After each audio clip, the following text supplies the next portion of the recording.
یو ځل نبی علیه الصلاة والسلام داسې راغی صحابه کرام په مسجد نبوي کې ناستو د یو بل سره خبرې اترې کولې. نبی علیه الصلاة والسلام ورته وفرمایل هلکه ډېر خفه ناست یې ډېر په سوچ کې ناست یې څه وجه د څه خبرې خو کولې. صحابه کرامو ته وفرمایل وی د الله پاکه پیغمبره موږ د قیامت متعلق بحث کوو موږ د قیامت متعلق څه کوو بحث کوو. نبی علیه الصلاة والسلام ورته وفرمایل ای زما صحابه کرامو قیامت په تر هغې پورې را نشي تر څو چې دا لس علامات نوي ښکاره شي تر څو چې دا لس خبرې نوي ښکاره شوي که نه نو تر هغې پورې قیامت نه راځي. نبی علیه الصلاة والسلام وفرمایل اوله علامه د قیامت دخان دی. څه شی؟ دخان.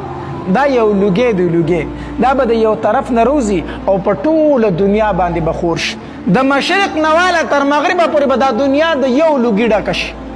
لوګی به وي لوګی به وي. د دې لوګي اثر به په مسلمانانو باندې دا وي چې دوی به نزله او زکام ووي. څومره مسلمانان چې دوی به څه ووي نزله او زکام به پرې راشي صرف او نور کافر چې څومره دي د دوی بدنونه به د دوی نه وپړسېږي. منافقین کافرین چې دي د دوی د بدنونه به څه شي وپړسېږي د دې نه.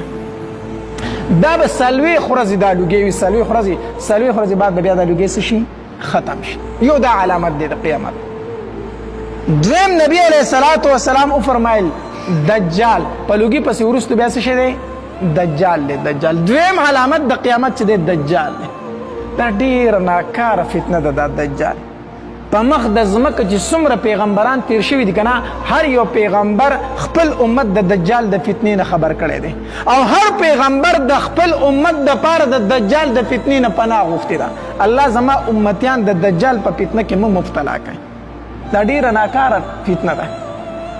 الله څومره ناکاره فتنه ده چې څوک یې نه مني که نه نو مال به یې ختمیږي بچي به یې مړه کېږي ښځه به یې مړه کېږي مور او پلار به یې مړه کېږي تمام خاندان به هم ختم شي تمام مال به هم ختم شي هر څه به ختمیږي. او چې څوک د ده تابعداري کوي که نه په مال کې زیادت دی بچي به یې ښکلي کېږي زیاتېږي به ښځه به یې سمه شي دی به سم شي یعنې ورځ ته ورځ به دی څه کوي ترقي کوي. اسې دې ته ټینګېدل اسان کار دی بیا چې څه کم سړی وایي زه ستا نه منم هغه به ختمېږي بلکل ذلیل کېږي به او کم سړی وایي چې زه تابعداري کوم په هغه باندې به د نعمتونو باران الله دې زموږ په حال رحم وکړي. دلته کې معمولي غونته یو لیډر وایي زه له دا کوم او هلکه دا پلانکې پارټۍ والا دا خو مړه دوی سره څه شی نشته ټول هغې بلې ته ځي که نه ځي نو چې دا دجال چې دجال هر څه په اختیار کې اغوستي. د دې وجې نبي علیه الصلاة والسلام به د دې نه خصوصي پناه غوښتله. بل دریم علامت دابة الارض دی. دابة الارض دا یو زناور دی عجیبه شکل سره پیدا کېږي به دی به په توالد او تناسل سره نه پیدا کېږي یعنې د ده به مور او پلار نه وي. په حرم شریف کې به یو تیزه زلزله راشي زلزله او هلته کې صفا غونډۍ چې ده دا به وشلېږي او د دې نه به دی راوځي د صفا نه به دی راوځي او په تمامه دنیا کې به ګرځي او د فاسق کافر مؤمن دا به پیژني او خبرې به ورسره هم کوي. بل علامت نبی علیه الصلاة والسلام فرمایل څلورم علامت وی چې نور د مغرب لا نه راختلی که نه تر هغې پورې قیامت نه راځي چې تر څو پورې نور د مغربه دا نور د مشرق نه راخېږي او په مغرب پرېوځي که نه سار کېږي به نه خلک به انتظار کوي یاره نور نه راخېږي دا څنګه چل تمام خلک به بهر ته روځي یو ځای به شي انتظار به کوي ګیر چاپېره به ګور چې نور ولې نه راخېږي ناڅاپه به نور پړک ووایي چې پړک ووایي نو چې وګوري به د مغرب د طرفه راختلی د مشرق د طرفه به نه وي د مغرب د طرفه به راختلی بس لږ ساعت له به راخېږي بیا به واپس لاړ شي بیا به د مشرق نه راخېږي بیا به تر قیامته پورې په خپل څنګه چې عادت و هغه شان به د مشرق نه راخېږي خو دی چې کله د مغرب نه راوخت د هغې نه بعد د توبې دروازه بند ده بس څوک چې به کم حالت یې په دغې حالت ته پاتې شي. دارنګې پنځم علامت چې دی هغه د عیسی علیه الصلاة والسلام نزول دی. نبی علیه الصلاة والسلام فرمایل تر هغې پورې به قیامت نه راځي تر څو پورې چې عیسی علیه الصلاة والسلام نه وي راغلی عیسی علیه الصلاة والسلام نه وي راغلی.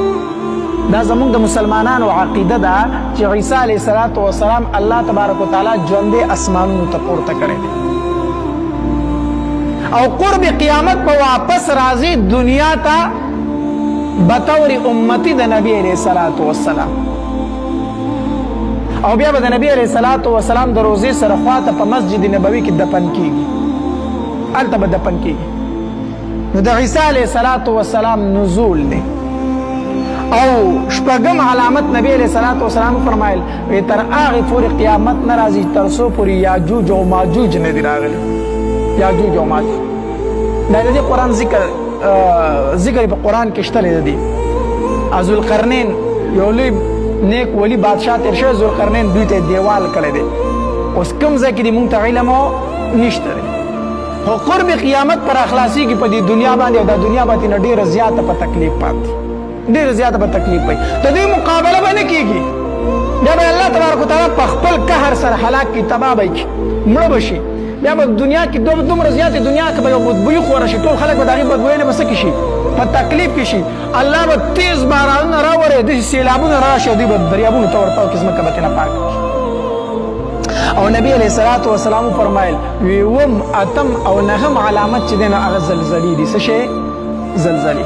قرب قیامت به 3 زلزلې راځي، 3 زلزلې. دا به ډېرې تیزې زلزلې وي. اوس هم زلزلې کېږي که نه، ډېر نقصانات پکې وشي، خو علما لیکي وایي قرب قیامت چې کومې زلزلې دي هغه دا زلزلې نه دي، هغه د دې نه هم ډېرې زیاتې نقصاني. وایي نیم په نیمه دنیا به د خاورو د لاندې شي، دومره تیزې زلزلې چې دا انسانان به د نیمې نه زیات د خاورو د لاندې شي، ځمکه کې به ژوندي ورخښ شي.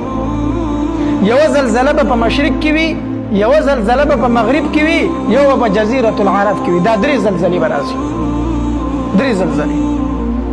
الله، دا زلزله چې وشي دا هم د قیامت د علاماتو یو علامت دی. ښه دا ځمکه څنګه ورانېږي، تاسو کتئ سیکنډو په حساب سره سړی په ځمکه ودرېدی شي، نه ځمکې ته راخلاصېږي، راتاوېږي. الله دې پناه راکړي.